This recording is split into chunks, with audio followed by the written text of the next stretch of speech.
மனிதருக்காய் மறித்திடுமதி அன்புள்ள மனசானோ. ஆசையாய் மனிதருக்காய் மறித்திடுமது அன்புள்ள மனசானோ. தீத்திக்கும் தீங்கனியோ நமது தேவனின் கண்மணியோ. மேத்தவே உலகிருள் நீக்கிடும் அதிச மேவியவே நொழியோ. மேத்தவே உலகிருள் நீக்கிடும் அதிசய மேவியவே நொழியோ. பட்டத்து துறை மகனோ நம்மை பண்புடனாள்பவனோ. கட்டளை மீறிடும் யாவர்க்கும் மன்னிப்பு காட்டிடும் தாயகனோ. கட்டளை மீறிடும் யாவர்க்கும் மன்னிப்பு காட்டிடும் தாயகனோ. ஜீவனின் அப்பமுதாய் தாகம் தீர்த்திடும் பானமுதாய் ஆவலாய் ஏழைகள் அடைந்திடும் அடைக்க.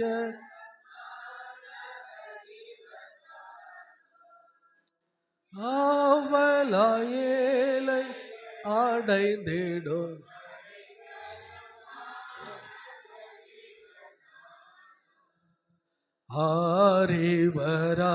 அறிவராரோ இந்த அவனியோர் மாதிடமே. ஆனடை குடிலிடை மோனமாய் உதித்த வற்புத பாலகனார். ஆனடை குடிலிடை மோனமாய் உதித்தயோ வற்புத பாலகனார். பரிசுத்த திருவிருந்து ஆராதனை தென்னிந்திய திருச்சபை முறைமை. நின்றவாறே பிரார்த்தனை செய்வோமாக. எல்லா இருதயங்களையும் எல்லா விருப்பங்களையும் எல்லா ரகசியங்களையும் அறிந்திருக்கிற சர்வ வல்லமையுள்ள தேவனே, நாங்கள் தேவரிடத்தில் பரிபூர்ணமாய் அன்பு கூறவும் உமது பரிசுத்த நாமத்தை உத்தமமாய் மகிமைப்படுத்தவும் உமது பரிசுத்த ஆவியின் ஏவுதலால் எங்கள் இருதயத்தின் சிந்தனைகளை சுத்தம் பண்ணி அருள எங்கள் கர்த்தராகிய இயேசு கிறிஸ்துவின் மூலமாய் வேண்டிக் கொள்கிறோம். பரிசுத்த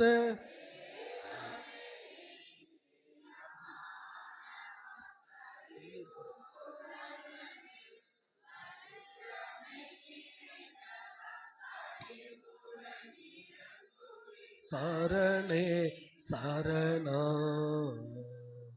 பரிசுத்த தேவனே நித்தியமானவா பரிபூரணனே வல்லமை நிறைந்தவா பரிவுடன் இறங்குவி பரணே சரணம். பரிசுத்த தேவனே நித்தியமானவா பரிபூரணனே வல்லமை நிறைந்தவா பரிவுடன் இறங்குவே பரணே சரணம். நம்முடைய கர்த்தராகிய இயேசு கிறிஸ்து சொன்னதாவது, நம்முடைய தேவனாகிய கர்த்தர் ஒருவரே கர்த்தர்.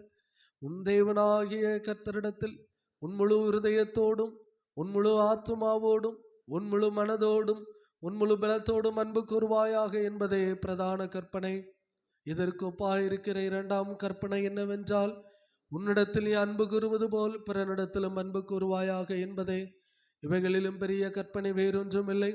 இவ்விரண்டு கற்பனைகளிலும் நியாய பிரமாணம் முழுமையும் தீர்க்க தரிசனங்களும் அடங்கியிருக்கிறது என்பதே. தாவே எங்களுக்கு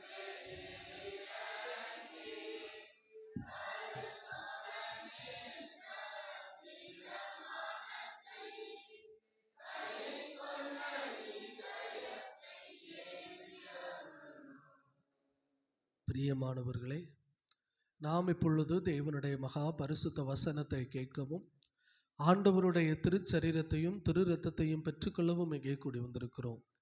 உத்தம மனஸ்தாபத்தோடும் உண்மையான விசுவாசத்தோடும் அவரிடத்தில் கிட்டி சேருவதற்காக தேவனுடைய கிருபையை தேடி முழங்கால் படியிட்டு மௌனமாக நம்மை நாமே சோதித்து அறிவோமாக.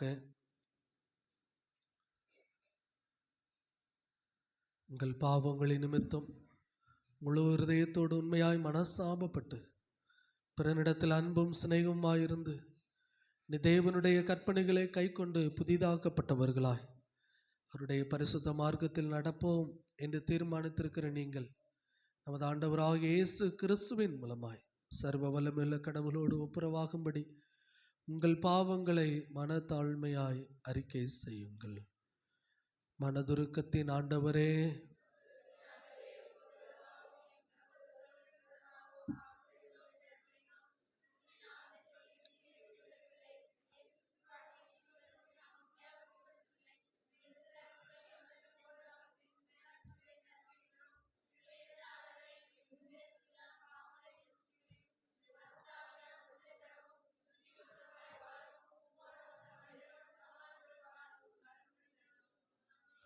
இயேசு கிறிஸ்துவின் மூலமாய் கடவுளிடம் உண்மையாய் மனம் திரும்புகிற யாவருக்கும் அருளப்படுகிற கிருபை நிறைந்த ஆண்டவருடைய வார்த்தையை கேளுங்கள். வருத்தப்பட்டு பாரம் சுமக்கிறவர்களே, நீங்கள் எல்லாரும் என்னிடத்தில் வாருங்கள், நான் உங்களுக்கு இளைப்பாறுதல் தருவேன். தேவன் தம்முடைய ஒரே பிறனகுமாரனை விசுவாசிக்கிறவன் எவனோ அவன் கெட்டு போகாமல் நித்திய ஜீவனை அடையும்படிக்கு அவரை தந்தருளி உளவாய் உலகத்தில் அன்பு கூர்ந்தார். பாவிகளை ரட்சிக்க கிறிஸ்து இயேசு உலகத்தில் வந்தார் என்கிற வார்த்தை உண்மையும் எல்லா அங்கீகரிப்புக்கும் பாத்திரமானது. ஒருவன் பாவம் செய்வானானால் நீதிபரராயிருக்கிற இயேசு கிறிஸ்து நமக்காக பிதாவினிடத்தில் பரிந்து பேசுகிறவராயிருக்கிறார். நம்முடைய பாவங்களை நிவர்த்தி செய்கிற கிருபாதார பலி அவரே. நம்முடைய பரம பிதாவாகிய சர்வ வல்லமையுள்ள கடவுள் உத்தம மனஸ்தாபத்தோடும் உண்மையான விசுவாசத்தோடு தம்மிடத்திற்கு மனம் திரும்பி தங்கள் சகோதர சகோதரிகளின் குற்றங்களை மன்னிக்கிற யாவருக்கும் பாவ மன்னிப்பேரலை செய்வோம் என்று மிகுந்த இரக்கமாய் வாக்குத்தத்தம் செய்திருக்கிறார்.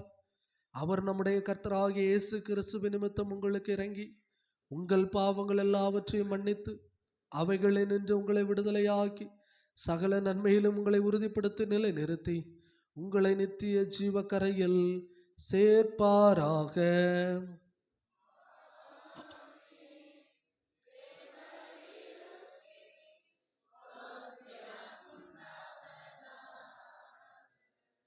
கர்த்தர் உங்களோடிருப்பாராக.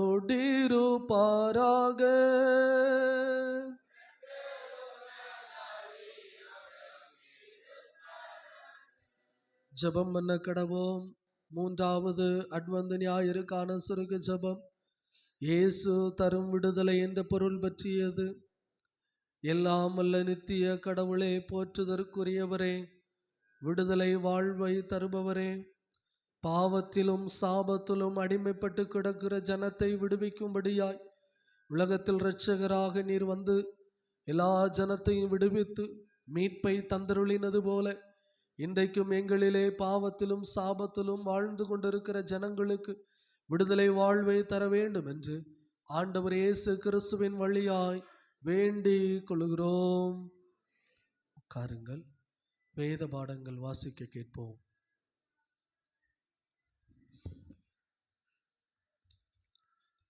வாசிக்க வேண்டிய கொடுக்கப்பட்ட நிருப வாக்கியம் அப்போஸ்தலனாகிய பவுல் ரோமபுரிக்கு எழுதின நிருபம் 8ஆம் அதிகாரம் 1 முதல் 11ஆம் வசனம் வரை. ரோமர் 8ஆம் அதிகாரம் 1 முதல் 11ஆம் வசனம் வரை. ஆனபடியால் கிறிஸ்து இயேசுவுக்கு உட்பட்டவர்களாய் இருந்து மாம்சத்தின்படி நடவாமல் ஆவின்படி நடக்கிறவர்களுக்கு ஆக்கினி தீர்ப்பில்லை. கிறிஸ்து இயேசுவினாலே ஜீவனுடைய ஆவியின் பிரமாணம் என்னை பாவ மரணம் என்பவைகளின் பிரமாணத்தினின்று விடுதலையாக்கிற்று. அது எப்படி எனில், மாம்சத்தினாலே பலவீனமாக இருந்த நியாயப்பிரமாணம் செய்யக்கூடாததை தேவனை செய்யும்படிக்கு தம்முடைய குமாரனை பாவ மாம்சத்தின் சாயலாகவும் பாவத்தை போக்கவும் பலியாகவும் அனுப்பி மாம்சத்திலே பாவத்தை ஆக்கணிக்குள்ளாக தீர்த்தார். மாம்சத்தின்படி நடவாமல் ஆவின்படி நடக்கிற நம்மிடத்தில் நியாயப்பிரமாணத்தின் நீதி நிறைவேறும்படிக்கு அப்படி செய்தார். அன்றி மாம்சத்தின்படி நடக்கிறவர்கள் மாம்சத்துக்குறிகளை சிந்திக்கிறார்கள், ஆவின்படி நடக்கிறவர்கள் ஆவிக்குறிகளை சிந்திக்கிறார்கள். மாம்ச சிந்தை மரணம், ஆவின் சிந்தையோ ஜீவனும் சமாதானமுமாம். எப்படி என்றால், மாம்ச சிந்தை தேவனுக்கு விரோதமான பகை, அது தேவனுடைய நியாயப்பிரமாணத்துக்கு கீழ்ப்படியா கூடாமலும் இருக்கிறது. மாம்சத்துக்கு உட்பட்டவர்கள் தேவனுக்கு பிரியமாக இருக்க மாட்டார்கள். தேவனுடைய ஆவி உங்களில் வாசமாக இருந்தால் நீங்கள் மாம்சத்துக்கு உட்பவர்களாக இராமல் ஆவிக்குட்பட்டவர்களாக இருப்பீர்கள். கிறிஸ்துவின் ஆவி இல்லாதவன் அவருடையவன் அல்ல. மேலும் கிறிஸ்து உங்களில் இருந்தால் சரீரமானது பாவத்து நிமித்தம் மரித்ததாயும் ஆயினும் ஆவியானது நீதி நிமித்தம் ஜீவனுள்ளதாய் இருக்கிறது. அன்றும் இயேசுவை மரித்தொருந்து எழுப்பினருடைய ஆவி உங்களில் வாசமாக இருந்தால் கிறிஸ்துவை மரித்தொருந்து எழுப்பினவரும் உங்களில் வாசமாக இருக்கிற தம்முடைய ஆவியினாலே சாவுக்கு ஏதுவான உங்கள் சரீரங்களையும் உயிர்ப்பிப்பார். இது வாசிக்க வேண்டிய கொடுக்கப்பட்ட நிருபவாக்கியம் வாசித்தாயிட்டு.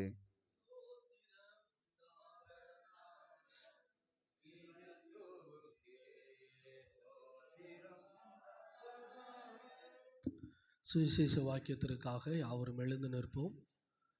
சுவிசேஷ வாக்கியம் பரிசுத்த மார்க் எழுதின சுவிசேஷம் 10ஆம் அதிகாரம் 46ஆம் வசனம் முதல் அடங்கியிருக்கிற கிருபை நிறைந்த ஆண்டவருடைய வார்த்தையை கேளுங்கள். மார்க்கு 10ஆம் அதிகாரம் 46ஆம் வசனம் முதல். பின்பு அவர்கள் எரிகோவுக்கு வந்தார்கள். அவரும் அவருடைய சீஷர்களும் திரளான ஜனங்களும் எரிகோவை விட்டு புறப்படுகிற போது திமேயுவின் மகனாகிய பர்திமேயு என்கிற ஒரு குருடன் வழி அருகே உட்கார்ந்து பிச்சை கேட்டு கொண்டிருந்தான். அவன் நசரேயனாகிய இயேசு வருகிறார் என்று கேள்விப்பட்டு, இயேசுவே, தாவீதின் குமாரனே, எனக்கு இரங்கும் என்று கூப்பிடத் தொடங்கினான். அவன் பேசாதிருக்கும்படி அநேகர் அவனை அதட்டினார்கள். அவனோ, தாவீதின் குமாரனே, எனக்கு இரங்கும் என்று முன்னிலும் அதிகமாய் கூப்பிட்டான். இயேசு நின்று அவனை அழைத்து வர சொன்னார். அவர்கள் அந்த குருடனை அழைத்து, திடன் கொள், எழுந்திரு, உன்னை அழைக்கிறார் என்றார்கள்.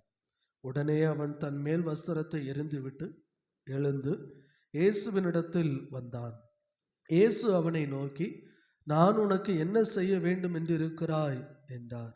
அதற்கு அந்த குருடன், ஆண்டவரே, நான் பார்வையடைய வேண்டும் என்றான்.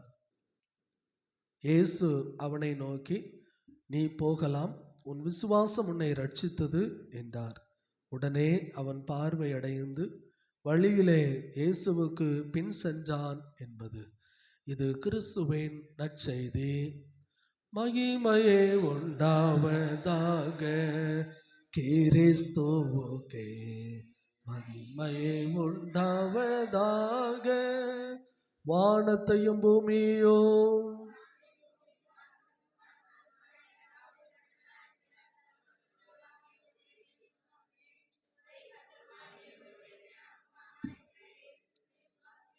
அவர் சகல உலகங்களும் உண்டாவதற்கு முன்னே தமது பிதாவினாலே ஜெனிப்பிக்கப்பட்டவர், தெய்வத்தில் தெய்வமானவர், ஜோதி ஜோதியானவர், மெய்தேவனில் மெய்தேவனானவர், உண்டாக்கப்படாமல் ஜெனிப்பிக்கப்பட்டவர், பிதாவுடைய ஒரே தன்மையுடையவர், சகலத்தையும் உண்டாக்கினவர், மனிதராகிய நமக்காகவும் நமக்கு ரட்சிப்பு உண்டாகும் பிரமிழத்திறங்கி பரிசுத்த ஆவியினாலே கன்னிமரியாளிடத்தில் அவதரித்த மனிதனானார். நமக்காக பொந்து பிலாத்தின் காலத்தில் சிலுவையில் அறையுண்டு பாடுபட்டு அடக்கம் பண்ணப்பட்டார். வேத வாக்கியலின்படி 3ஆம் நாள் உயிர்த்தெழுந்தார். பிரமண்டலத்திற்கு ஏறி சர்வலமுள்ள பிதாவா உயிரிலோரையும் மருத்துவரை நியாயந்திருக்கும் மகிமையோடு திரும்ப வருவார். ராஜ்யத்திற்கு முடிவில்லை. கர்த்தருமாய் ஜீவனை கொடுக்கிறவருமாய் பிதாவின் குமாரனோடு புறப்படுகிறவருமாய் பிதாவோட குமாரனோடு தொழில் சோசரிக்கப்படுகிறவருமாய் தீர்க்கதரிசிகள் மூலமாக ரோಹಿத்தவருமாய் இருக்கிற பரிசுத்தாவியை விசுவாசிக்கிறேன். ஒரே பரிசுத்த பொதுவான அப்போஸ்தல திருச்சபையை விசுவாசிக்கிறேன். பாவமன்னிப்புக்கு நியமிக்கப்பட்ட ஒரே ஞானஸ்நானத்தை அறிக்கையிடுகிறேன். மரித்தோர் உயிர் தொழுதலும் மறுமைக்குரிய ஜீவனும் உண்டாம் என்று காத்திருக்கிறேன். ஆமென். காருங்கள், அறிவிப்புகள் கேட்போம். ஆகையால் குமாரன் உங்களை விடுதலையாக்கினால் மெய்யாகவே விடுதலையாவீர்கள். யோவான் 8:36. இயேசு தரும் விடுதலை. ஆகையால் குமாரன் உங்களை விடுதலையாக்கினால் மெய்யாகவே விடுதலையாவீர்கள். யோவான் 8:36. இயேசு தரும் விடுதலை. ஆகையால் குமாரன் உங்களை விடுதலையாக்கினால் மெய்யாகவே விடுதலையாவீர்கள். யோவான் 8:36. 36 வசனம். இயேசு தரும் விடுதலை. ஆகையால் குமாரன் உங்களை விடுதலையாக்கினால் மெய்யாகவே விடுதலை ஆவீர்கள். யோவான் 8:36 வசனம். இயேசு தரும் விடுதலை. ஆகையால் குமாரன் உங்களை விடுதலையாக்கினால் மெய்யாகவே விடுதலை ஆவீர்கள். யோவான் 8:36 வசனம். Deliverance from the bondage of sin. So if the Son sets you free, you will be free indeed. John 8:36. Deliverance from the bondage of sin. So if the Son set you free, you will free indeed. John chapter 8 verse 36. கிறிஸ்துவுக்குள் அன்பானவர்களே, கடந்த பெண்கள் வருடாந்திர மாநாட்டிலே நம்முடைய திருச்சபையை சேர்ந்த திருமதி ஜெயசீலி ஆசிரியர் அவர்கள் வேதாகம தேர்வு எழுதினாங்க. அவர்களுக்கு ஒரு சிறப்பு பரிசு ஒன்று கிடைத்திருக்கிறது. இந்த நாளிலே அவர்களிடத்திலே இந்த பரிசை நம்முடைய திருச்சபையின் சார்பாக கொடுப்போம். நம்ம எல்லாரும் கைகளை தட்டி அவர்களை வாழ்த்துவோம். நம்முடைய திருமண்டல அளவிலே நடைபெற்ற தேர்விலே கல்யாண ஆசிரியர்கள் பரிசு பெற்றிருக்கிறாங்க.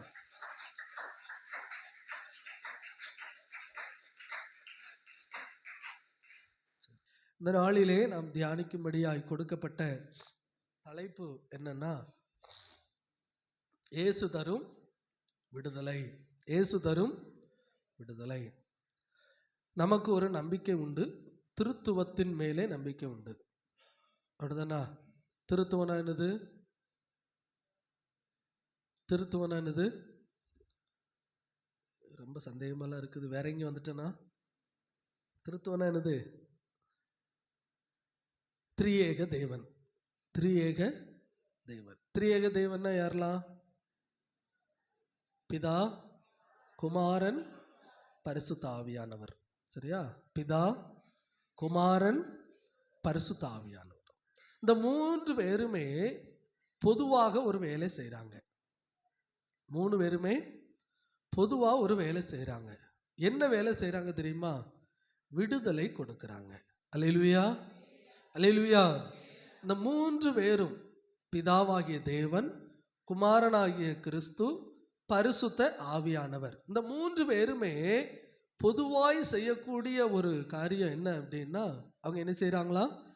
விடுதலை கொடுக்கிறார்கள். விடுதலை கொடுக்கிறார்கள். வேதத்திலே பிதாவாகிய தேவன் கொடுத்த ஒரு விடுதலையை குறித்தும் குமாரனாகிய கிறிஸ்து கொடுத்த விடுதலையை குறித்தும் நாம் பார்க்க இருக்கிறோம். வேதம் சொல்லுகிறது, யாத்திராகமம் 2ஆம் அதிகாரம், யாத்திராகமம் 2ஆம் அதிகாரம் 23ஆம் வசனத்திலிருந்து 25ஆம் வசனம் வரைக்கும் ஒருத்தர் வாசிங்க.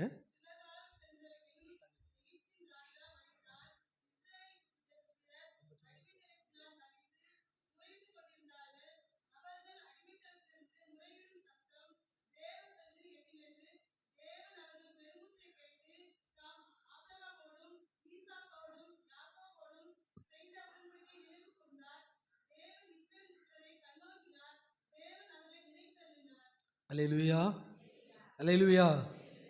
இங்கே பிதாவாகிய தேவன் கொடுத்த ஒரு விடுதலையை குறித்து பார்க்கிறோம். இந்த சம்பவம் நம்ம எல்லாருக்கும் நன்கு தெரிந்த ஒரு சம்பவம் தான்.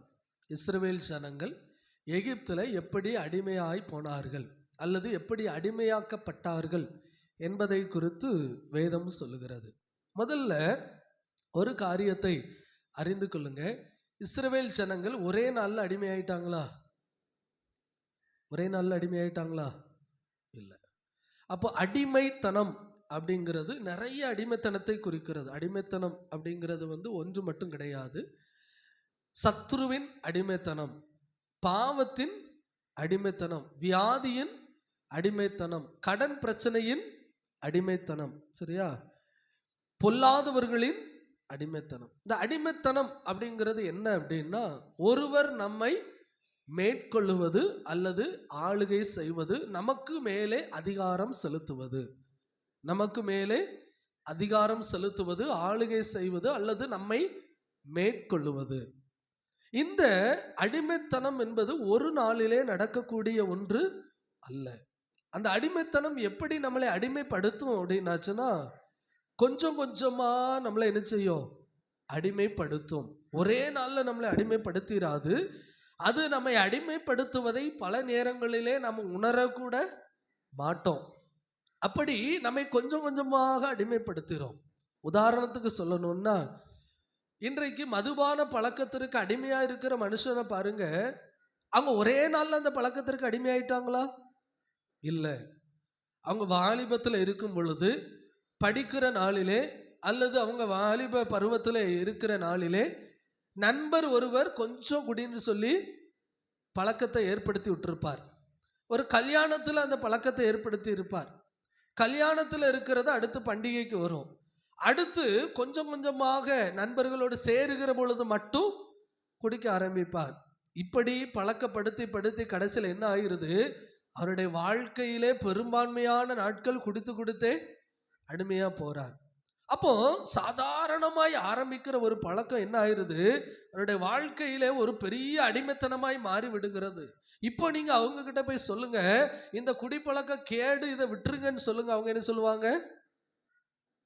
என்னால விட முடியலன்னு சொல்லுவாங்க. என்னால இதை விட முடியலன்னு சொல்லுவாங்க. அப்ப என்ன காரணம்? சாதாரணமாய் ஆரம்பித்த ஒரு பழக்கம் அவர்களை அடிமைப்படுத்தி விட்டது. கொஞ்சம் கொஞ்சமாக அவர்களை அடிமைப்படுத்திற்று. இப்ப கடன் சுமை பார்த்துக்கோங்க. 100 ரூபாயா இருக்கும்போது அது நமக்கு கடனா தெரியாது. 1000 ரூபாயா இருக்கும் போதும் பெரிய கடனா தெரியாது. 10,000 ரூபாயா இருக்கும் போதும் பெரிய கடனா நமக்கு தெரியாது. ஆனா லட்சங்களிலே போகும் பொழுது அது பெரிய சுமையா மாறிடுது. அப்பந்தான் நமக்கு அது ஒரு கடன் அப்படிங்கிற ஒரு எண்ணமே வருது. 10 ரூபா இருக்கும் போது அது என்னதுதான்? கடன் தான். 100 ரூபாய் இருக்கும் போது கடன் தான். 1000 ரூபாய் இருக்கும் போதும் கடன் தான். ஆனால் அப்பமெல்லாம் அது நமக்கு கடன் தெரியல. அது எப்போ லட்சங்களிலே போகிறதோ அப்பதான் நம்ம உணருதோ, ஐயோ நான் இவ்வளவு கடன் பட்டுட்டனே, இவ்வளவு கடன் பட்டுட்டனே. வியாதி எடுத்துக்கோங்க. ஒரு சின்ன கால் வலி தான், நமக்கு பெருசா தெரியாது. அப்பப்போ லேசா எண்ணெயை தேய்ச்சி எடுத்து வண்டி ஓடிக்கிட்டு இருக்கோம். கால்வலி கொஞ்சம் கொஞ்சமா அதிகரித்து அதிகரித்து மூட்டு வலியில வந்து நிற்கும். அடுத்து அப்பமும் நம்ம அந்த எண்ணெய் இந்த எண்ணெய்ன்னு போட்டு எடுத்து கொஞ்ச நாள் சமாளித்து ஓடுவோம். கடைசியில் ஒரு நாளில் நடக்கவே முடியாத ஒரு நிலைமை வந்துடும். அன்னைக்கு நம்ம யோசிப்போம், ஐயோ என் காலு நடக்க முடியாமல் ஆயிட்டே அப்படின்னு சொல்லி. அப்போ சாதாரணமாக ஆரம்பித்த ஒரு சிறிய பலகீனம் நாம் எழுந்து நிற்க முடியாத, நடக்க முடியாத ஒரு நிலைக்கு நம்மளை என்ன செஞ்சிருது? கொண்டு போயிருது. அப்போ இந்த அடிமைத்தனம் என்பது நம்மை கொஞ்சம் கொஞ்சமாக என்ன செஞ்சிடும்? ஆட்கொள்ளும். நம்மை கொஞ்சம் கொஞ்சமாக அடிமைப்படுத்தி விடும். அது நம்மிலே வளர்கிறது, நம்மிலே அது ஆளுகை செய்கிறது, நம்மிலே அதிகாரம் செலுத்துகிறது என்பதை பல நேரங்களில் நம்மளால என்ன செய்ய முடியாது? உணர்ந்து கூட பார்க்க முடியாது. அதை சிந்திக்க கூட மாட்டோம். அது எப்போ நமக்கு உணர முடியும் அப்படின்னாச்சுன்னா, அதை என்றைக்கு நம்மால் மேற்கொள்ள இயலாத ஒரு சூழ்நிலை வருகிறதோ அன்றைக்கு தான் நம்ம யோசிச்சு பார்ப்போம், இது நம்மை முற்றிலும் அடிமைப்படுத்தி விட்டது. கடன் வாங்கும் போதெல்லாம் பெருசா தெரியாது. ஆனா வாங்கி வாங்கி ஒரு நாள் கட்ட முடியாம அங்க இங்கமா ஓடுவோம் தெரியுமா? அன்னைக்கு தான் யோசிப்போம், ஐயோ நான் இவ்வளோ கடன் பட்டுட்டேன். சின்ன பலகீனமா இருக்கும்போது நம்ம அதை உணர மாட்டோம். ஒரு நாளிலே நம்ம முடக்கி போடும். அன்றைக்கு நம்ம யோசிப்போம், ஐயோ ஆரம்பத்துல நான் கவனிக்காம விட்டுட்டேன். அன்பானவர்களே, இந்த இஸ்ரவேல் ஜனங்களுக்கும் அப்படிதான். அடிமைத்தனம் என்பது கொஞ்சம் கொஞ்சமாக அவர்களுடைய வாழ்க்கையிலே வந்தது. எகிப்திற்கு போன இஸ்ரவேல் ஜனங்கள் எத்தனை பேரு சொல்லுங்க பாப்போம்? எகிப்திற்கு போன இஸ்ரவேலர்கள் எத்தனை பேர்? 2 பேரா? 4 பேரா? ஏசப்பா. எகிப்தில் போய் குடியிருந்த இஸ்ரவேலர்கள் எத்தனை பேர்? 40,000? 70 பேர். எத்தனை பேரு? 70 பேர். யோசேப்பு காலத்துல போய் எகிப்துல பஞ்ச நாள்ல போய் குடியிருக்க போனது எத்தனை பேரு? எத்தனை பேரு? ஏசப்பா காட்டி கொடுத்துருந்தேன் அதையும். பஞ்ச காலத்துல எகிப்துல போய் குடியிருக்க போனது எத்தனை பேர் தான்? 70 பேர். அங்க பஞ்சம் வந்துட்டுன்னு சொன்ன உடனே முதல்ல யாக்கோப் வந்து யோசேப்பு இந்த தம்முடைய பிள்ளைகளை என்ன செய்வாரு? அனுப்பி வச்சு அங்கே போய் தானியம் வாங்கிட்டு வாங்கன்னு சொல்லி அனுப்புவார். கடைசியில் அங்கே உயிரோடு இருக்கக்கூடியது யாரு? யோசேப்பு. யோசேப்பு அங்கே உயிரோடு இருக்கிறான்னு பார்த்த உடனே தான் சகோதரர்கள் தன்னுடைய தகப்பனார் எல்லாரையும் மொத்தமாக கூட்டிட்டு வந்துருவார். கூட்டிட்டு வந்து எங்க என்ன செய்வார்? குடியிருக்க பண்ணுவார். இடம் கண்டுபிடிச்சிட்டீங்களா? யாத்திராகமம் 1:5 வாசிங்க பார்ப்போம்.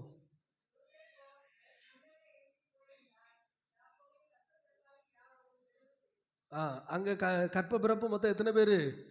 70 பேர் அங்க போய் குடியிருக்கிறாங்க. சரியா? அப்போ அவங்களுடைய தொழில் என்னது? ஆடு மாடு மேய்க்கிறது. சரி, இப்போ எகிப்துல இருந்து வெளியே வரும்போது எத்தனை பேர்?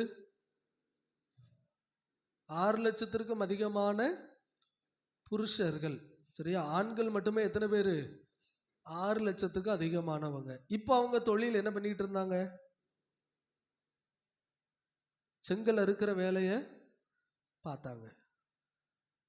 உள்ள போகும்போது ஆடு மேய்ச்சாங்க, வெளியே வரும்போது செங்கல் அறுக்கிறாங்க.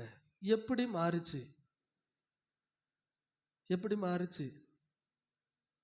செங்கல் யாருக்காக அறுத்தாங்க? எகிப்தியர்களுக்காக அறுத்தாங்க. ஆடு யாருக்காண்டி மேய்ச்சாங்க? தங்களுக்காக மேய்த்தாங்க. கொஞ்சம் கவனிச்சுக்கோங்க. 70 பேராய் போகும்போது ஆடு மேய்க்கிறாங்க. அது யாருக்காக? தங்களுக்காக. இப்போ அவங்க செங்கல் அறுக்கிறாங்க. யாருக்காக? எகிப்தியர்களுக்காக. இந்த இடைப்பட்ட 400 வருஷங்களிலே என்ன நடந்தது? இஸ்ரவேல் ஜனங்கள் பெருக ஆரம்பிக்கிறாங்க. பெருக ஆரம்பிக்கும் பொழுது அவர்களுடைய ஆடு மேய்க்கிற தொழில் அவங்களுக்கு போதலை. சரியா? நிறைய மக்கள் பெருகிக்கிட்டு இருக்கிறாங்க. ஆனா ஆடு மாடு அவர்களாலே அதிகமா என்ன செய்யல? மேய்க்க முடியல. இப்ப என்ன நடக்குது? அவங்க தன்னுடைய தொழிலை விட்டு வேறொரு தொழிலை செய்ய ஆரம்பிக்கிறாங்க. இந்த தொழிலை செய்யணும்னா அவங்க யாருக்கிட்ட போய் தான் கேட்கணும்? எகிப்தியர்கள்ட்ட போய் தான் கேட்கணும். எகிப்தியர்கள்ட்ட போய் தான் கேட்கணும். இன்னைக்கு கூட நம்ம தொழில் விவசாயம், மரம் ஏறுதல், இப்படிப்பட்ட தொழிலெல்லாம் விட்டுட்டு இன்றைக்கு வெளிநாட்டிலே இன்னொருவரிடத்திலே அவர் சொல்லுகிற வேலையை இன்னைக்கு நம்ம பிள்ளைங்க செய்துட்டு இருக்கிறாங்க. அப்படிதானா? காரணம் என்ன? இந்த தொழில் போதல, நமக்கே அதுல வருமானம் இல்லை, நமக்கே அந்த தொழிலை பண்ண முடியல. விவசாயத்தை இன்னைக்கு நம்முடைய பிள்ளைகள் செய்யறதுக்கு அது பத்தலை. நம்மகிட்ட நிலம் இல்லை, நிலம் இருந்துச்சுன்னா விளைச்சல் இல்லை, விளைச்சல் இருந்துச்சுன்னா வருமானம் இல்லை. ஆகவே இப்படிப்பட்ட ஒரு சூழ்நிலை வர்றதுனால இன்னைக்கு நம்முடைய தொழிலை நம்ம என்ன செஞ்சுக்கிட்டோம்? மாற்றிக்கொண்டோம். அதே போலதான் அன்னைக்கு இஸ்ரவேல் ஜனங்களும் எகிப்தியர்கள்ட்ட போய் வேலை கேட்டாங்க. எகிப்தியர்கள் வேலை கொடுத்தாங்க. ஆரம்பத்துல 8 மணி நேரம் வேலை, பிற 10 மணி நேரம் வேலை, பிற 12 மணி நேரம் வேலை, பிற 16 மணி நேரம் வேலை, பிற 18 மணி நேரம் வேலை. இப்படி வேலை என்ன செஞ்சுக்கிட்டே இருக்கு? கூடிக்கொண்டே இருக்குது. கூடிக்கொண்டே இருக்கும்போது வேதம் இன்னொரு பக்கத்தை காட்டுகிறது. இஸ்ரவேல் ஜனங்களும் பெருகி கொண்டே இருக்கிறார்கள். இப்போ என்ன நடக்கு? யோசேப்பை அறியாத ஒரு ராஜா வருகிறான். யோசேப்பை அறியாத ஒரு ராஜா வர்றாரு. அவங்கள பார்க்கும்போது அரசாங்கம் அவர்களுக்கு மூலப்பொருள் கொடுக்கு. அதாவது மண்ணு கொடுத்துருவாங்க, வைக்கோல் கொடுத்துருவாங்க. இஸ்ரவேல் ஜனங்களுக்கு வேலை செங்கலை மட்டும் அறுத்து கையில் கொடுக்கணும். இந்த ராஜா பார்க்குறான், இவ்வளவு ஜனங்கள் பெருகிக்கிட்டு இருக்கிறாங்க, இவ்வளவு வேலை கொடுத்தும் இவங்களுக்கு பத்தலை, இன்னும் வேலையை கூட்டணும். என்ன செய்யறான்? மூலப்பொருள் தரமாட்டேன், வைக்கோல் தரமாட்டேன், களிமண் தரமாட்டேன், எல்லாத்தையும் நீங்களா சேகரிக்கணும், நீங்களா செங்கல் இருக்கணும், ஆனா ஒரு செங்கல் கூட குறைய கூடாது. இப்ப நல்லா யோசிச்சு பாருங்க. ஆரம்பத்தில் அவங்க ஒரு தொழில் செஞ்சாங்க. இப்ப அந்த தொழில் அவங்களுக்கு போதாததுனால எகிப்தியர்கள்ட்ட போய் வேலை கேட்கிறாங்க, வேலை கொடுக்குறாங்க. வேலை காலங்கள் செல்ல செல்ல செல்ல அவர்களை அதிகப்படியான வேலை செய்ய வைக்கிறது, அவர்களை அடிமைப்படுத்தி போடுகிறது. இப்ப நல்லா யோசிச்சு பாருங்க. இஸ்ரவேல் ஜனங்கள் 430 வருஷங்கள் எகிப்துல வாழ்ந்ததாக சொல்லப்படுகிறது. இந்த 430 வருஷத்துல அன்னைக்குதான் உங்களுக்கு சுமை அதிகமாச்சா? அன்னைக்குதான் வேலை அதிகமாச்சா? அன்னைக்குதான் கஷ்டம் அதிகமாச்சா? இல்ல. கொஞ்சம் கொஞ்சமாக அவருடைய வாழ்க்கையிலே இந்த பாரங்கள் அதிகரித்து கொண்டே தான் இருந்தது. காலங்களிலே செல்ல செல்ல இந்த வேலை பளு அவர்களுக்கு அதிகரித்து கொண்டே தான் இருந்தது. ஆனா ஒரு நாளில் அவங்களால முடியலன்னுட்டு வரும்போதுதான் அவங்க யாரை நோக்கி பார்க்கறாங்க? ஆண்டவரை நோக்கி பார்க்கறாங்க. வேதம் அழகா சொல்லுது பாருங்க. அங்க 3 காரியத்தை செய்தாங்களாம். இஸ்ரவேல் ஜனங்கள் என்ன செய்தாங்களாம்? 3 காரியத்தை செய்தார்களாம். முதலாவது என்ன செய்தாங்க? 23ஆம் வசனத்துல, யாத்ராகமம் 2ஆம் அதிகாரம் 23ஆம் வசனத்துல, இஸ்ரவேல் புத்திரர் அடிமைத்தனத்தினால் தவித்து. இந்த தவித்து அப்படின்னாச்சுன்னா என்ன அர்த்தம்? தவிப்பு, சரியா? தவிப்பது அவர்களுக்குள்ளாகவே தவிக்கிறாங்க. அவங்களுக்குள்ளாகவே தவிக்கிறாங்க. இன்னும் நம்ம சொல்ல போனாச்சுன்னா புலம்பல், சரியா? ஐயோ இப்படி வேலை வாங்க தானே, வீட்டில் வேலையை முடிச்சுட்டு சாயங்காலம் உட்கார்ந்து இருக்கும்போது அவங்க தவிக்கிறாங்க, புலம்புறாங்க. என்ன புலம்புறாங்க? கை கால்லாம் வலிக்குது, ஒரு ஓய்வு கிடையாது, இப்படி கஷ்டப்படுத்துறாங்களே, இப்படி வேலை வாங்குறாங்களே அப்படின்னுட்டு என்ன செய்யறாங்க? தவிக்கிறாங்க.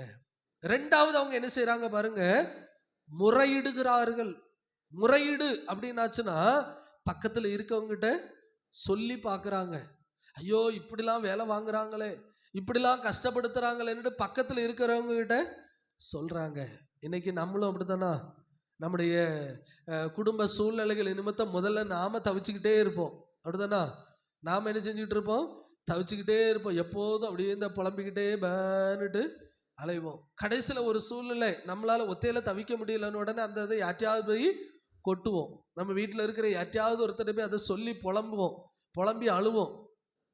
இது முறையீடு. மூன்றாவது என்ன நடக்கு பாருங்க, பெருமூச்சு.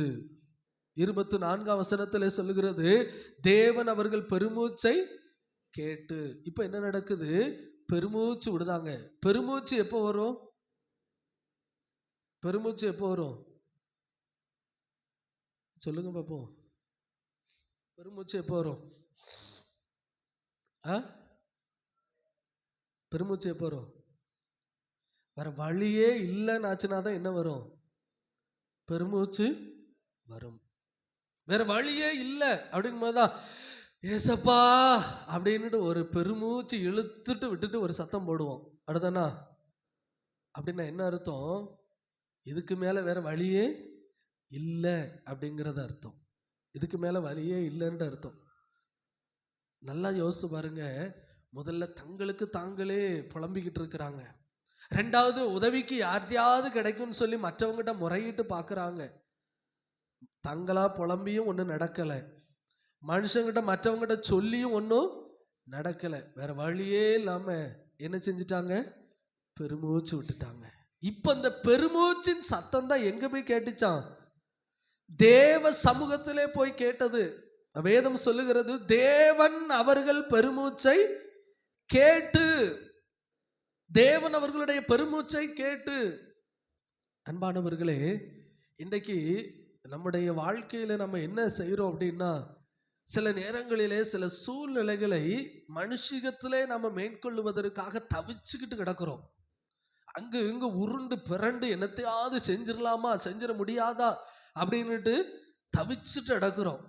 ரெண்டாவது வழியே இல்லைன்னா யார்ட்டையாவது சொல்லி எதையாவது பண்ணிடலான்னுட்டு மற்றவர்களுடைய உதவியை கேட்கிறோம். இந்த ரெண்டுக்கும் வழி இல்லைன்னா கடைசியில் ஐயோ ஆண்டவரேன்னு சொல்லிட்டு கூப்பிட்டுருதோம். இது உண்மையா பொய்யா? உண்மை. இப்ப ஆண்டவர் என்ன செய்யறாரு? இஸ்ரவேல் ஜனங்களை விடுவிப்பதற்கு தம்முடைய தாசனாகிய மோசேயை அனுப்புகிறார். தம்முடைய தாசனாகிய மோசேயை அனுப்புகிறார். தம்முடைய தாசனாகிய மோசேயை அனுப்பும் பொழுது ஒரு காரியத்தை நீங்க மனசுல வச்சுக்கோங்க. இப்போ 430 வருஷங்கள் இஸ்ரவேல் ஜனங்கள் அடிமையாக இருந்தாங்க அப்படின்னாச்சுன்னா, மோசே எப்பவுமே விடுதலைக்காக ஆயத்தப்படுத்தப்பட்டுட்டாரு.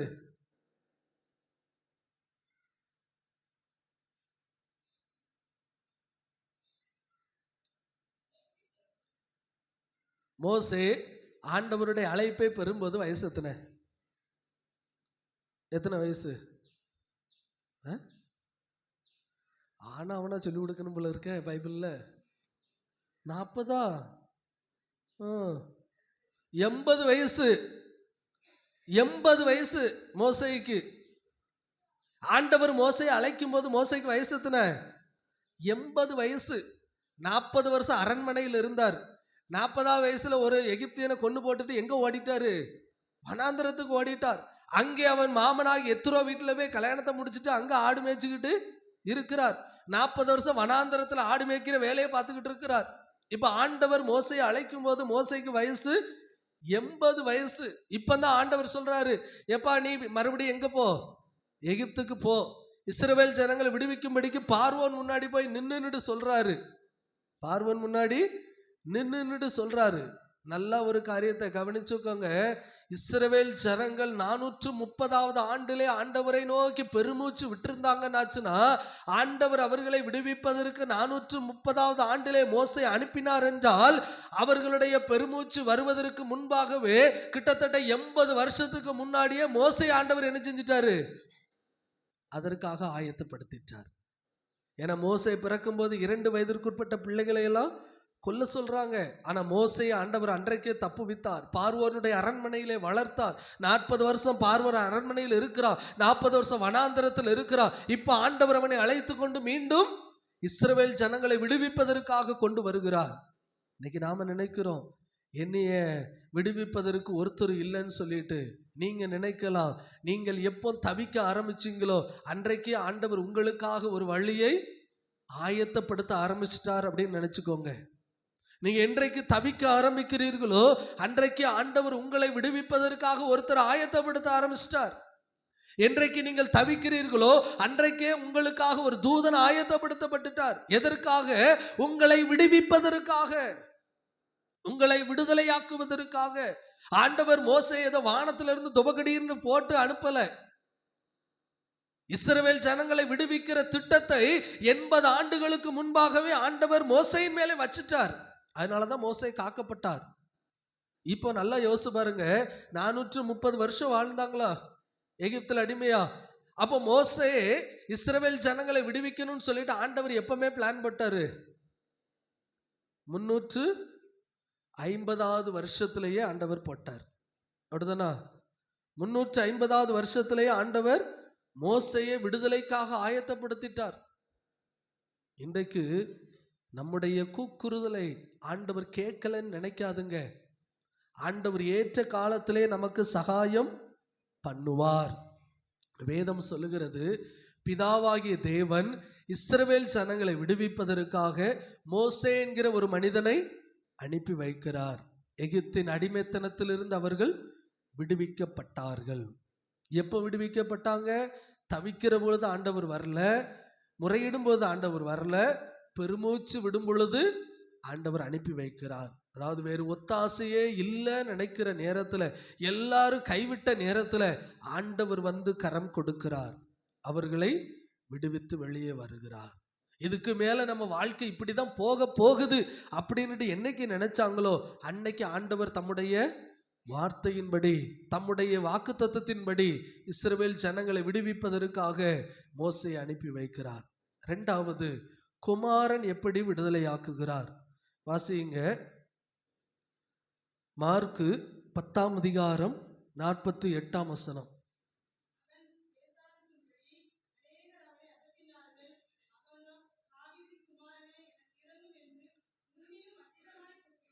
இப்போ இங்க 2வது ஒரு காரியத்தை பாருங்க. குமாரனாகிய கிறிஸ்து விடுதலையாக்குவதை குறித்து வேதம் சொல்லுகிறது. முதல்ல பிதாவாகிய தேவன், 2வது இப்போ குமாரனாகிய கிறிஸ்து எப்படி விடுதலையாக்குகிறார் என்பதை குறித்து வேதம் சொல்லுகிறது. அதற்கு உதாரணத்திற்கு நான் பரிதிமேயு குருடனை எடுத்திருக்கிறேன். இந்த பரிதிமேயு குருடன் எரிகோவுக்கு போற வழியில உட்கார்ந்து பிச்சை எடுத்து கொண்டிருக்கிறார். அவனுடைய வேலை என்னது? பிச்சை எடுத்து கொண்டிருப்பது. பிச்சை எடுத்து கொண்டிருக்கிற வேலையை அவன் செய்து கொண்டிருக்கிறான். காலையில கொண்டு அவனை உட்கார வச்சிருவாங்க, சாயங்காலம் வரைக்கும் அதுல உட்கார்ந்து பிச்சை எடுத்து கொண்டிருப்பான். இப்போ எரிகோவுக்கு போன கிறிஸ்து திரும்பி வர்றாரு. திரும்பி வரும் பொழுது அவனுக்கு ஒரு சத்தம் கேட்குது. என்ன சத்தம்னா, நசரேயனாகிய கிறிஸ்து இயேசு வருகிறார் என்று அவன் என்ன செய்யறான்? கேள்விப்படுறான். நிறைய பேர் நடக்கிற கால் சத்தம் அவனுக்கு கேட்ட உடனே என்ன காரியம்னு கேட்கிறான். நசரேயனாகிய இயேசு வருகிறார் அப்படின்னுட்டு அவன் கேள்விப்படுறான். கேள்விப்பட்டவன் அவன் என்ன செய்யறான்? கூப்பிடுறான். எப்படி கூப்பிடுறான்? தாவீதின் குமாரனே எனக்கு இறங்கும் அப்படின்னு சொல்லி கூப்பிடுறான். இப்ப அவன் கூப்பிடும் பொழுது நிறைய பேர் அவன் என்ன செய்தாங்களா? அதட்டினார்கள். அவன் அமைதியாகல, முன்னிலும் அதிகமாய் கூப்பிட்டான். முன்னிலும் அதிகமாய் கூப்பிட்டான். அன்பானவர்களே, இன்றைக்கு நம்முடைய வாழ்க்கையிலே நாம் நம்முடைய சூழ்நிலைகள் நிமித்தம் கடந்து செல்லும் பொழுது நம்முடைய பாரங்களும் சுமைகளும் நம்மை அழுத்தி கொண்டிருக்கிறது. அது எப்படி நம்மை அழுத்துகிறது என்றால், நாம கூப்பிடக்கூடாதபடிக்கு பலனற்று போக பண்ணுகிறது. இன்னைக்கு நிறைய நேரங்கள்ல நாம சோர்ந்து போய் விடுகிறோம்.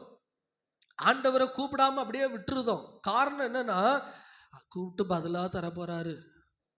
ஏன் பிரச்சனை அதை விட பெரிய பிரச்சனையா இருக்குது.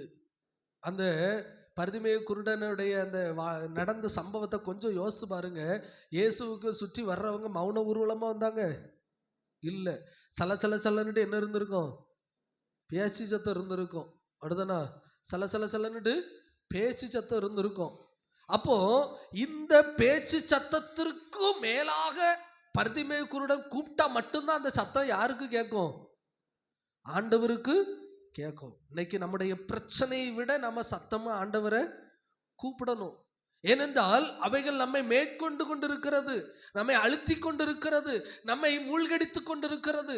இப்ப நம்ம என்ன செய்யணும்? அப்படியே அமைதியா இருந்துட்டோம்னா அந்த சத்தங்கள் எல்லாம் நம்முடைய சத்தத்தை விட மேலா போயிரும். அந்த பிரச்சனை நம்மளை விட பெருசா போயிரும். இவன் முதல்ல கூப்பிடுறான். இவன் கூப்பிடுற சத்தம் சுற்றி போறவங்களுக்கு கேக்குது. அதனாலதான் அவங்க அதட்டுறாங்க. இயேசுவே இயேசுவே தாவீதின் குமாரனே அப்படின்னு அவன் கூப்பிடல. அவன் முதல்ல எப்படிதான் கூப்பிட்டு இருக்கிறான்? உரத்த சத்தமா தான் கூப்பிட்டு இருக்கிறான். உரத்த சத்தமா கூப்பிட்டும் சுற்றி இருக்கிறவங்களுக்கு அது தொந்தரவு படுத்தி இருக்கு. சும்மா கடை, எது கடந்து வாழ்வாள்னு கத்திட்டு நடக்கிற அப்படின்னுட்டு நிறைய பேர் அதட்டுறாங்க. இப்ப அவன் என்ன செய்யறான்? இவங்க அதட்டுனதுனால அமைதியா இருக்கல, முன்னிலும் அதிகமாய் கூப்பிடுகிறான். ஏற்கனவே தொண்டகிளியே தான் கத்துறான். இப்ப தன்னுடைய பலனை எல்லாம் சேர்த்து என்ன செய்யறான்? சத்தம் போடுறான். இப்பதான் அந்த சத்தம் யாரு காதுல போய் விழுது? இயேசுவின் காதுல போய் விழுது. உடனே அவர் என்ன செஞ்சிட்டாரா? நின்று நின்று. பழைய ஏற்பாட்டில் பாருங்க, அவங்க தவிக்கிற போது அவங்கள கேட்கல, முறையிடும் போதும் கேட்கல. அவர்கள் பெருமூச்சை ஆண்டவர் கேட்டார். இங்க இந்த பரிதிமேயு குருடன் அங்கேதான் இருக்கிறான்.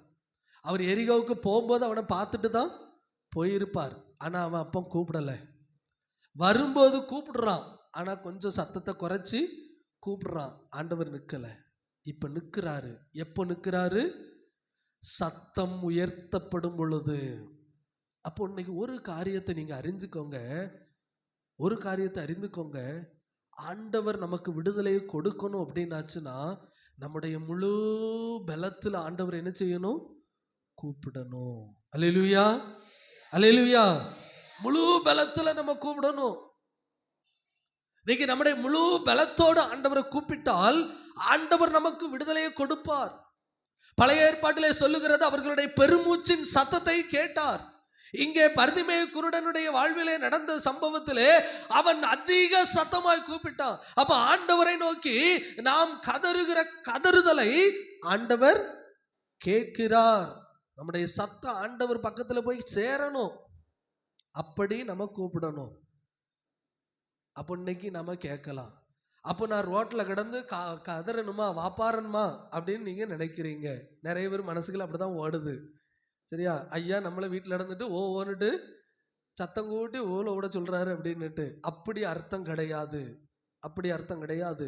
நாம் கூப்பிடுவதும் முன்னிலும் அதிகமாய் அப்படின்னாச்சுன்னா முதல்ல ஏசப்பா என்னால் முடியலை, ஏசப்பா காப்பாத்துங்கன்னு சொல்லிட்டு எந்திரிச்சு தூர போயிடுவோம். கஷ்டங்கள் அதிகரிக்கும் போது ஒரு 10 நிமிஷம் உட்கார்ந்து ஐயோ ஆண்டவரே யாரும் உதவி இல்லையே, ஏதாவது பண்ணுங்க அப்படின்னுட்டு 10 நிமிஷம் ஜெபம் பண்ணிட்டு போயிடுவோம். இப்போ அப்பவும் கேட்கலன்னாச்சுன்னா என்ன செய்யணும்? என்ன செய்யணும்? வேற வழியே இல்லை, உட்கார்ந்துடணும். நீர் என்னை ஆசீர்வதித்தால் ஒழிய உண்மை நினைச்ச மாட்டேன், விடமாட்டேன், பிடிச்சிடணும். ஆண்டவர் உறுதியா பிடிச்சுக்கிடணும், 2 காலையும் பிடிச்சி வச்சுக்கிடணும். அவர் அங்கேயுமா நவள விடக்கூடாது. அப்போ ஆண்டவர் நமக்கு என்ன செய்வாரா? சத்தத்தை கேட்பார். அல்லேலூயா, அல்லேலூயா. இன்னைக்கு இந்த தவிப்பு என்பது நம்மளுடைய 2 செகண்ட் ஜெபம். தவிப்பு என்பது 2 செகண்ட் ஜெபம். வந்த உடனே முழங்கால் போட்டு, ஆண்டவரே என் பிரச்சனை இவ்வளோ இருக்குப்பா, காப்பாத்துங்க, ஆமீன், உட்கார்ந்துருதோம். இது தவிப்பு. அடுத்த நம்முடைய முறையீடு, ஒரு 5 நிமிஷம் நின்னே சொல்லணும், ஆண்டவரே என்னால் முடியல, ஆண்டவரே நான் அங்கே போனேன், இங்கே போனேன், அங்கே பார்த்தேன், இங்கே பார்த்தேன், எனக்கு எதுவுமே நடக்கலை, உட்கார்ந்துருதோம். நம்ம தவிச்சும் நடக்கலை, முறையிட்டும் நடக்கலை. இப்போ வேற வழியே இல்லை, என்ன செஞ்சுதான் ஆகணும்? நீர் என்னை ஆசீர்வதித்தால் ஒழிய நான் விடமாட்டேன் அப்படின்ட்டு அவர் முன்னாடியே உட்கார்ந்துடணும். அவர் முன்னாடியே உட்கார்ந்துடணும். யாக்கோபே ஆண்டவர் ஆசீர்வாதத்துக்கு காரணம் அதுதான். அவர் சொல்றாரு, பொழுது விடிய போது என்னை விடுன்னு சொல்றாரு. அவன் என்ன சொல்றாரு? என்னை ஆசீர்வதிக்கல, நான் விடமாட்டேன், இருக பற்றி கொண்டான். இங்க வேதம் சொல்லுகிறது, ஏன் சத்தம் போடாத, சத்தம் போடாதன்னு சொல்றாங்க. அவன் முன்னிலும் அதிகமாய் சத்தம் போட்டான், அவன் அமைதியா இருக்கல. அன்பானவர்களே, இன்னைக்கு நாம எவ்வளவு நேரம் ஆண்டவருடைய சமூகத்தில் இருக்கிறத கூட்டுறோமோ, அப்ப ஆண்டவர் நமக்கு எதை கொடுக்கிறார்? விடுதலையை கொடுக்கிறார். வேதம் சொல்லுகிறது, குமாரன் உங்களை விடுதலை ஆக்கினால் மெய்யாகவே விடுதலை ஆவீர்கள். இப்போ பழைய ஏற்பாட்டிலே பிதாவாகிய தேவன் விடுதலை கொடுத்ததை குறித்து பார்த்துட்டோம், அப்படிதானா? எப்படி விடுதலை கொடுத்தாரு? அவர்களுடைய பெருமூச்சின் சத்தத்தை கேட்டு. 2வது குமாரன் விடுதலை கொடுத்தார். எப்படி கொடுத்தாரு? முன்னிலும் அதிக சத்தமாய் கூப்பிடுவதை கேட்டு. இன்னைக்கு நம்ம கூட யார் இருக்கிறா? பரிசுத்த ஆவியானவர். அவர் நமக்கு எப்படி விடுதலை கொடுப்பார்? வாசிங்க 2 கொரிந்தியர் 3ஆம் அதிகாரம் 17ஆம் வசனம். கர்த்தரே ஆவியானவர், கர்த்தருடைய ஆவி எங்கேயோ அங்கே விடுதலை உண்டு. அல்லேலூயா. இப்போ பிதாவாகிய தேவன் விடுதலை கொடுத்ததை பார்த்துட்டோம். குமாரனாகிய கிறிஸ்து ஒரு சம்பவத்தை தான் சொன்னேன், இதே மாதிரி நிறைய சம்பவங்கள் இருக்குது, சரியா? அவர் விடுதலை கொடுத்ததை பார்க்கிறோம். இப்போ கடைசியா இருக்கக்கூடியது யாரு? பரிசுத்த ஆவியானவர். வேதம் சொல்லுகிறது, கர்த்தரே ஆவியானவர், கர்த்தருடைய ஆவி எங்கேயோ அங்கே விடுதலை உண்டு. இன்னைக்கு கர்த்தருடைய ஆவியானவர் நம்ம கூட இருந்தா நமக்கு என்ன கிடைக்கும்? விடுதலை கிடைக்கும். கர்த்தருடைய ஆவியானவர் நம்ம கிட்ட சாதாரணமா வந்துருவாரா? வரமாட்டார். நாம் எவ்வளவுக்கு எவ்வளவு அவரை வாஞ்சிக்கிறோமோ, எவ்வளவுக்கு எவ்வளவு அவரை தேடுகிறோமோ, அப்போதுதான் பரிசுத்த ஆவியானவர் நமக்குள்ளே வாசம் பண்ணுவார், வருவார். இன்னைக்கு 2 நிமிஷம், ஆண்டவரே எனக்கு உம்முடைய பரிசுத்த ஆவியை தாரும் அப்படின்னு சொல்லிட்டா, ஒரு 5 நிமிஷம் முழங்கால் பட்டுட்டு ஆண்டவரே உம்முடைய பரிசுத்த ஆவி எனக்கு தாரும், வராது. ஆண்டவற்றை காத்திருக்கணும். இந்த காத்திருப்புன்னு ஏன் சொல்றீங்கய்யா? பழைய ஏற்பாட்டில் 430 வருஷம் காத்துக்கிட்டு இருந்தாங்க. இங்க புதிய ஏற்பாட்டில் கிறிஸ்துவனுடைய வருகைக்காக 400 வருஷம் காத்துக்கிட்டு இருந்தாங்க. இப்போ பரிசுத்த ஆவிக்காக நான் எவ்வளவு நேரம் காத்துக்கிட்டு இருக்கணும் கேட்கலாமா? மோசேயினுடைய வருகைக்காக 430 வருஷம் காத்துக்கிட்டு இருந்தாங்க, அப்படிதானா? 430 வருஷம், அதாவது விடுதலைக்காக எவ்வளவு வருஷம் காத்துக்கிட்டு இருந்தாங்க? 430 வருஷம் காத்துக்கிட்டு இருந்தாங்க. மேசியாவினுடைய வருகைக்காக 400 வருஷம் காத்துக்கிட்டு இருந்தாங்க. பழைய ஏற்பாட்டில் இருந்து புதிய ஏற்பாட்டுக்கு வரும் வரைக்கும் காலம் எவ்வளவு? 400 வருஷம். அப்போ 400 வருஷம் மேசியாவினுடைய வருகைக்காய், கிறிஸ்துவனுடைய வருகைக்காய் காத்துக்கிட்டு இருந்தாங்க.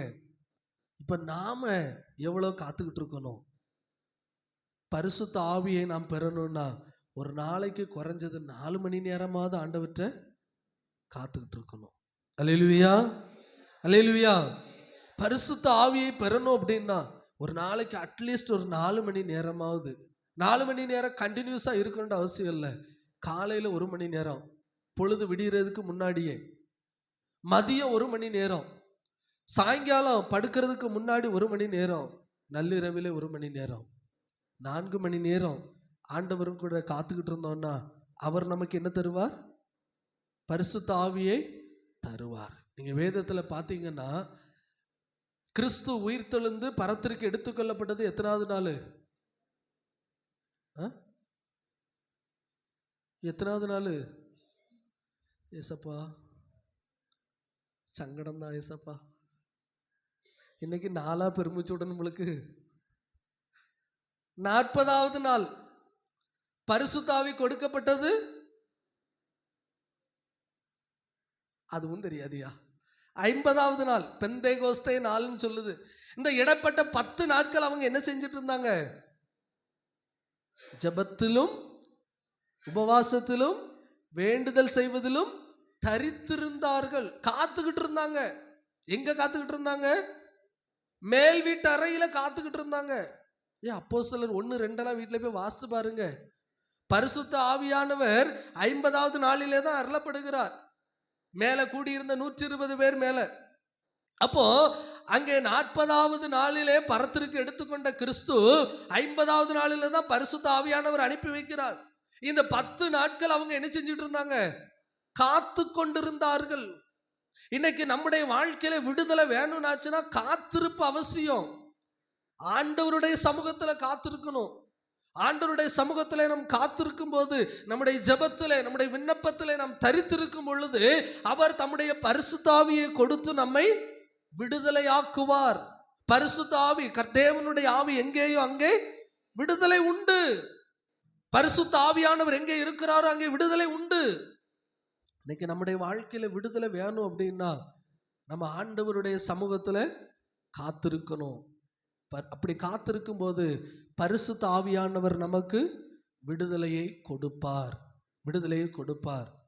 இன்னைக்கு பரிசுத்த ஆவியின் உடனே நமக்குள்ள என்ன ஒரு தவறான புரிந்து கொள்ளுதல் இருக்குன்னா, அந்நிய பாஷையில பேசுறதுதான் பரிசுத்த ஆவி.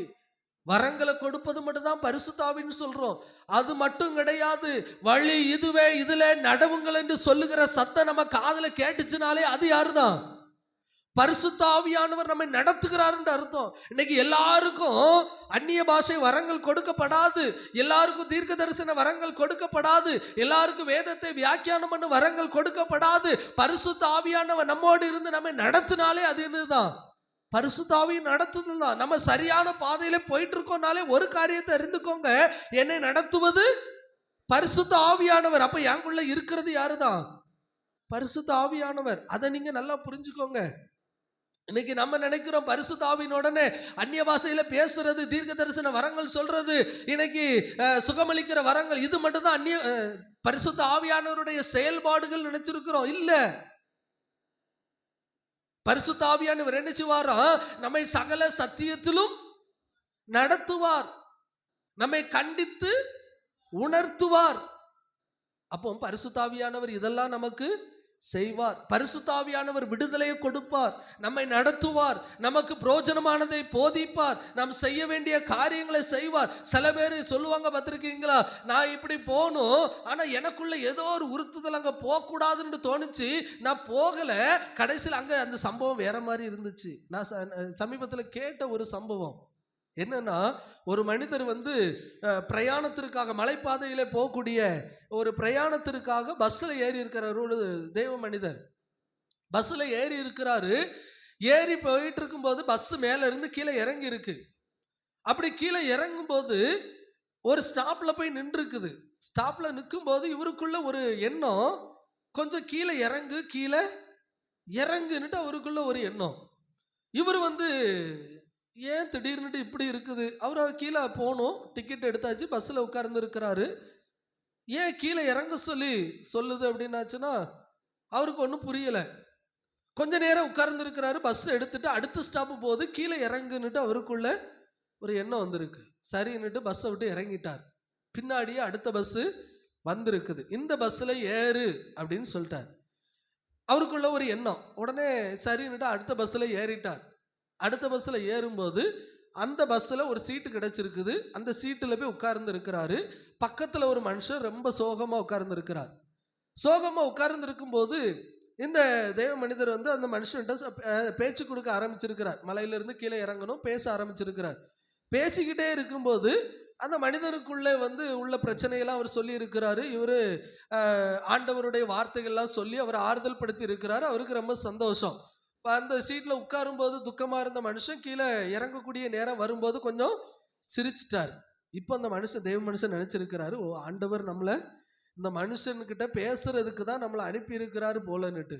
திடீர்னுட்டு பெரிய டிராஃபிக், மலைப்பாதையில இறங்குத இடத்துல பெரிய டிராஃபிக். என்னன்னு பார்த்தாச்சுன்னா, அந்த மனுஷன் முன்னாடி போன பஸ் என்ன செஞ்சுட்டு பிரேக் பிடிக்காம போய் கவுந்துட்டு, பிரேக் பிடிக்காம கவுந்துட்டு. அந்த மனிதன் சாட்சியாக சொன்னார், எனக்குள்ளே ஒரு உந்துதல் இப்படி வந்துச்சு, நான் இறங்கி அடுத்த பஸ்ஸில் ஏறினேன், ஏன்னுட்டு எனக்கு புரியலை. நான் நினச்ச அந்த மனுஷனுக்காக தான் இறக்கி இருக்கிறாருன்ட்டு அதுக்கப்புறம் தான் எனக்கு தெரிஞ்சது அது எனக்காக. இன்னைக்கு ஆண்டவர் நிறைய நேரங்களில் நம்ம நடத்துவார். சில நேரங்களில் நம்மளை ஆண்டவர் சில காரியங்களை செய்கிறதுக்கு தடுப்பார். நீங்கள் இதை செய்யாதுங்கன்னு சொல்லி, இதை பண்ணக்கூடாதுன்னு சொல்லி சில தடைகளை கூட ஆண்டவர் என்ன செய்வார், கொண்டு வருவார். மீறி நம்ம செய்வோம், மீறி செய்வோம், படுகொலியில் போய் விழுந்துருவோம். நிறைய பேருக்கு நம்ம நடத்துவது ஆவியானவர் அப்படிங்கிறது கூட நமக்கு தெரியாது. நம்ம நடத்துகிறது ஆண்டவர் அப்படிங்கிறத நம்ம முதல்ல உணர்ந்துக்கிடணும், புரிஞ்சுக்கிடணும். அதனால தான் ஒரு காரியத்தை நேரம் ஆகிட்டு இருந்தாலும் சுருக்கமாக சொல்லி முடிச்சிருந்தேன். நம்ம வீட்டில் எந்த ஒரு காரியத்தை செய்தாலும் ஆண்டவர் முன்னாடி கேட்டு நீங்கள் செய்யுங்க. ஆண்டவர் முன்னாடி நீங்கள் கேட்டு செய்யுங்க. உங்கள் வீடு கட்ட போகிறீங்களா, ஆண்டவற்றை முதல்ல உட்காருங்க. நீங்கள் செய்ய வேண்டியதை ஆண்டவர் சொல்லுவார். சில இடங்களில் தடை இருந்துக்கிட்டே இருக்கும். நீங்கள் கெட்ட போகணுன்னுட்டு நினைக்கிற நேரமெல்லாம் அங்கே ஒரு பிரச்சனை வரும், போராட்டம் வந்துக்கிட்டே இருக்கும். நீங்கள் மீறி அங்கே என்ன செய்யாதுங்க, போகாதுங்க, மீறி போகாதுங்க, விட்டுருங்க. ஆண்டவர் உங்களுக்கு ஒரு இடத்தை காட்டுவார். அந்த இடத்துல போய் நீங்கள் ஒரு காரியத்தை செய்யுங்க. பிள்ளைங்களுக்கு திருமணம் பண்ண போறீங்களா, ஆண்டவற்றை உட்கார்ந்து கேளுங்க. ஆண்டவர் உங்களுக்கு காரியத்தை நடத்துவார். ஆண்டவர் உங்களுக்கு ஒரு காரியத்தை நடத்துவார். அப்படி நடத்தும் போது அது உங்களுக்கு சமாதானமா இருக்கும். சில தடைகள் வரும், தடை வந்துட்டுன்னா அந்த இடத்த விட்டு என்ன செஞ்சிருங்க, விட்டுருங்க, தூரம் வந்துருங்க. ஒரே ஒரு உதாரணத்தை மட்டும் சொல்லி முடிச்சிருந்தேன். ஒரு அம்மா அவங்களுடைய பொண்ணுக்கு திருமணம் செய்ய போயிருக்கிறாங்க. திருமணம் செய்ய பேச்ச ஆரம்பிச்ச நாள்ல இருந்து வீட்டில் ஒரே பிரச்சனை, ஒரே சண்டை. ஆனா அந்த அம்மாவுடைய மனசுல என்னது, பையன் ரொம்ப நல்ல பையன், நம்ம பொண்ணை கொடுத்தா ரொம்ப தங்கமா வச்சு காப்பாத்திருவார் அப்படின்னு சொல்லிட்டு அவங்களுக்குள்ள மாம்சீகத்துல ஒரு எண்ணம். ஆனா திருமணம் பேச ஆரம்பித்த நாளிலிருந்து குடும்பத்துல சமாதானமே கிடையாது. இல்லாத பிரச்சனைகள்லாம் புதுசு புதுசா வீட்டுக்குள்ள வருது. இவங்க அதெல்லாம் கடந்து போயாச்சு. திடீர்னுட்டு ஒரு விபத்து வருது. அவங்க அதையும் தாண்டி எடுத்து எந்திரிச்சு போய் எடுத்து பண்ணியாச்சு. கடைசியில் என்ன நடந்தது தெரியுமா? கல்யாணம் முடிஞ்ச 3வது மாசத்துல பையன் எனக்கு பொண்ணு வேண்டான்னுட்டு விரட்டி விட்டு போயிட்டான். தங்கமான பையன், என் பொண்ணை வச்சு தங்கமா பார்த்துக்கிடுவாருன்னு சொல்லி போன இடத்துல 3வது மாசமே பொண்ணை விரட்டி விட்டுட்டு அவன் எங்கேயோ ஓடிட்டான். இப்போ கிடந்து கண்ணீர் வடிக்கிறாங்க. ஆண்டவருடைய பாதை சமாதானத்தின் பாதையா இருக்கும். அல்லேலூயா, அல்லேலூயா. ஆண்டவர் இப்படி கொண்டு நம்மளை அங்க இங்க அமர்த்தி எடுத்துலாம் கொண்டு வர மாட்டார். நமக்கு ஒரு நன்மையை தருகிறார் என்றால் அந்த நன்மை நேர்த்தியாய் நடத்தப்படுகிற ஒன்றாக இருக்கும். இது நம்ம நிறைய பேர் நம்ம வாழ்க்கையில கூட அனுபவிச்சிருக்கலாம். ஆனா நம்ம மீறி மீறி மீறி செய்யும் போது என்ன நடக்கும், படுகுழியில போய் விழுந்துருவோம். ஆண்டவர் நடத்தணும்னு சொல்லிட்டு நீங்க ஒரு காரியத்தை தீர்மானிச்சு அதை ஆண்டவர்கிட்ட போய் சொல்லுங்க. இன்னொரு காரியம், நீங்க எதை செய்தாலும் அதிலே ஆண்டவருக்கு மட்டும் முக்கியத்துவம் கொடுங்க. ஆண்டவருக்கு மட்டும் முக்கியத்துவம் கொடுங்க, உலகத்திற்கு முக்கியத்துவம் கொடுக்காதுங்க. இப்போ எனக்குள்ள ஒரு உறுத்துதல் இருக்கிறதுனால அதை நான் சொல்றேன். எத்தனை பேர் புது வீடு பால் காய்ப்பு ஆரம்பிச்ச உடனே உலக பிரகாரமாக செய்யக்கூடிய பணி, சரியா, பிரபஞ்சத்திற்கு ஒத்த தரிக்காதுங்க. கர்த்தர் தேவன் என்றால் கர்த்தரை பின்பற்றுங்க.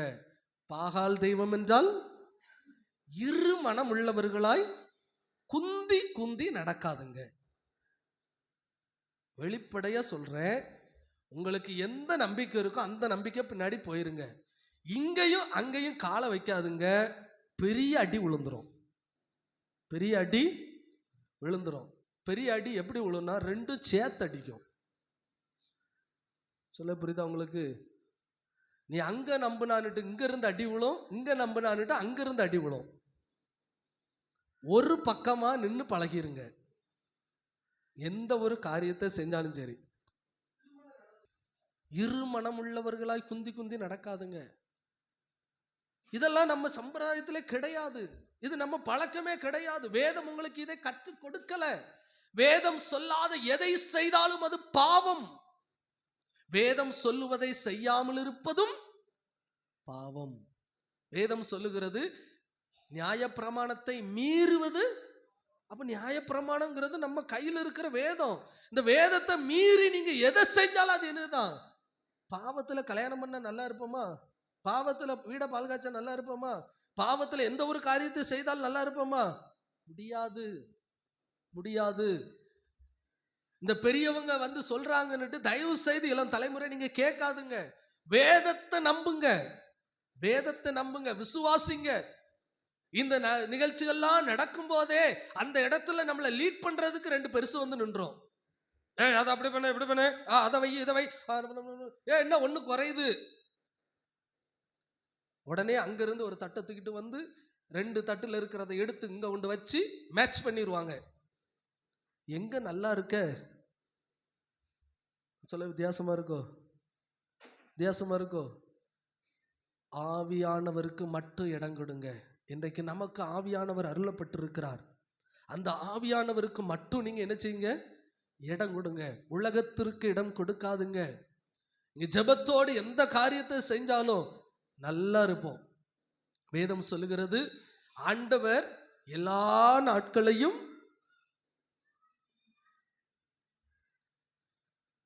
நல்லது என்று கண்டார். ஆனா நம்ம செவ்வாய் வெள்ளியே நல்லது என்று காணவில்லை. செவ்வாய் சனிய, செவ்வாயையும் சனியையும் நம்ம எப்படி காணல? நல்ல நாளாக காணலை. ஆண்டவர் ஓய்வு நாளை தமக்காக வைத்தார். அந்த ஓய்வு நாளை நாம் நமக்காக வைத்தோம். அப்படிதானா? நம்ம எவ்வளோ தப்பு பண்ணிட்டு இருக்கோம்னு உங்களுக்கு தெரியுதா? எவ்வளோ தப்பு பண்ணிட்டு இருக்கோம்னு தெரியுதா? நம்ம சீர்பொருந்த வேண்டிய காரியங்கள் நிறைய இருக்கு. இன்னைக்கு நம்ம வாழ்க்கையில விடுதலையே இல்லை. தருத்திரம், பிசாசு, பாவம், சாபம், வியாதி, பலகீனம், கடன், கட்டி, எல்லாத்துக்கும் காரணம் என்னன்னா நம்ம பண்ணிட்டு இருக்க இந்த காரியங்கள் தான். நம்ம செஞ்சுக்கிட்டு இருக்கிற இந்த காரியங்கள் தான். இன்னைக்கு ஆண்டவர் நம்மளை கைவிட்டுட்டு அவர் பாட்டுக்கு தூர போயிருவார். ஏன்னா நமக்கு இன்னொரு நம்பிக்கையும் வந்துட்டு உள்ள. கர்த்தர் தெய்வன் என்றால் கர்த்தரை பின்பற்றுங்க, பாகால் தெய்வம் என்றால் பாகாலை பின்பற்றுங்க. வெளியே அழகா சொல்றாருல, இங்கேயும் அங்கேயும் என்ன செய்யாத, கால் வச்சுட்டு ஓடாத. ஆண்டவர் தெளிவாய் சொன்னார், உலகத்திற்கும் தேவனுக்கும் பிரியமாய் இருப்பது உங்களால் கூடாத காரியம். ஒண்ணு அது இல்லை இது இல்லை. நான் என்ன ஒன்று வெளிப்படையாவே கேட்கிறேன். நீங்க இதெல்லாம் செஞ்சு நல்லா இருந்துட்டீங்கன்னா எனக்கு சொல்லுங்க. நாங்களும் அதை நடைமுறைப்படுத்துகிறோம். நாங்களே வந்து எண்ணி வைக்கிறோம், நாங்களே வந்து தந்து வைக்கிறோம். இருக்க முடியாது, இருக்க முடியாது. நம்முடைய வாழ்க்கையிலே வளர்ச்சி வேணும், முன்னேற்றம் வேணும், விடுதலை வேணும்னா ஆண்டவரை மட்டும் என்ன செய்யணும்? பின்பற்ற வேண்டும், பின்பற்ற வேண்டும். இல்லைன்னா ரெண்டு பக்கத்துல இருந்து அடி விழுந்துகிட்டே இருக்கும். அங்கிருந்து அங்க ஒரு கொட்டு, இங்க இருந்து இங்க ஒரு கொட்டு விழும். ஒரு கரையில வந்து நின்று படிங்க. என்னைக்கு ஒரு கரையா நின்று படிங்க. அங்க இங்க சாடிக்கிட்டு அலையாதுங்க. அவங்க சொல்லிட்டாங்க அதை செஞ்சிடணும், இங்க சொல்லிட்டாங்க இதை செஞ்சிடணும், அதை பார்த்துடணும், இதை பார்த்துடணும், அப்படி பண்ணிடணும், இப்படி பண்ணிடணும். அலையாதுங்க, அங்க எங்க அலையாதுங்க. அது நமக்கு ஆபத்து, ஆபத்து. நம்ம ஊர்ல ஒரு பழமொழி சொல்லுவோம். அதனால இது நான் எடுக்கணுட்டே நினைக்கல, எனக்குள்ளே வந்த ஒரு தூண்டுதல், உணர்த்துதல், அதனால சொல்லி முடிச்சிட்டேன். சரியா? அதனால பழைய வருஷத்துல பழையவைகள் ஒளிந்து போயிட்டும். இன்னும் 15 நாள் தான் இருக்கு, புது வருஷம் வர இருக்கு. இந்த 15 நாளுக்குள்ள பழசு எல்லாத்தையும் அள்ளி தூர போட்டுருங்க. சரியா? சரி, எத்தனை வீட்டுல சொல்லுவாங்க? சரியா? அதனால நான் இல்லாத ஒன்றை கொண்டு வந்து சொல்லலை, இல்லாத ஒன்றை கொண்டு வந்து சொல்லலை. இதெல்லாம் ஏன் சொல்றேன்னா, பழைய வருஷத்தோட இந்த 2024ஓட இது எல்லாத்தையும் ஒழிச்சு கட்டிருங்க. புது வருஷத்துக்குள்ள போகும்போது தேவ நம்பிக்கையோடு மட்டும் உள்ள காலெடுத்து வைங்க, உங்களுக்கு ஆசீர்வாதமா இருக்கும். அல்லேலூயா, அல்லேலூயா. ஆண்டவரை மட்டும் நம்பி நீங்க புது வருஷத்துக்குள்ள போங்க. வேற எந்த காரியத்தையும் நம்பாதுங்க. ஒருவேளை நீங்க இதெல்லாம் செஞ்சிருந்தீங்கன்னா இந்த இடைப்பட்ட 15 நாள் இருக்கலாம், ஆண்டவர்கிட்ட உட்கார்ந்து ஜெபம் பண்ணுங்க. ஆண்டவரே, நான் தெரிந்தோ தெரியாமலோ இதை செஞ்சுட்டேன், அதை செஞ்சுட்டேன், இப்படி செஞ்சுட்டேன், அப்படி செஞ்சுட்டேன், அந்தந்த காரியங்கள் எல்லாத்தையும் ஆண்டவர்கிட்ட சொல்லிருங்க. ஆண்டவர் விடுதலை தருவார். கர்த்தருடைய ஆவி எங்கேயோ அங்கே உண்டு. நீங்க கர்த்தருடைய ஆவியை உங்களுக்குள்ளே வரவழைங்க. நீங்க வரவழைத்தால் உங்களுடைய பாவங்கள், சாபங்கள், வியாதிகள், பலகீனங்கள், கட்டுகள் எல்லாம் உங்களை விட்டு நீங்கி போகும். புதிய ஆண்டு உங்களுக்கு ஆசீர்வாதமா இருக்கும். கர்த்தர் தாமே நம்ம ஒவ்வொருவரையும் ஆசீர்வதிப்பாராக. ஆமென்.